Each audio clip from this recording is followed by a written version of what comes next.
मरकस की अंजील 7 बाब 24 आयत से 30 आयत तक।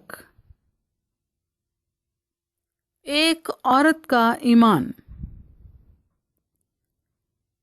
फिर वहां से उठकर सूर और सैदा की सरहदों में गया और एक घर में दाखिल हुआ और ना चाहता था कि कोई जाने, मगर पोशीदा न रह सका, बल्कि फिलफौर एक औरत जिसकी छोटी बेटी में नापाक रूह थी उसकी खबर सुन के आई और उसके कदमों पर गिरी।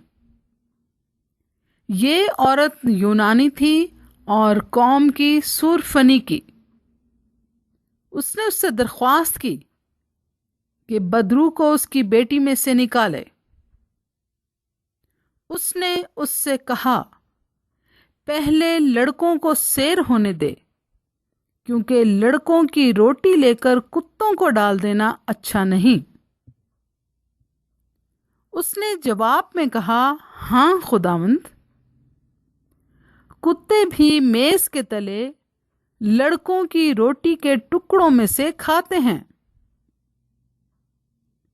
उसने उससे कहा, इस कलाम की खातिर जा, बदरू तेरी बेटी से निकल गई है।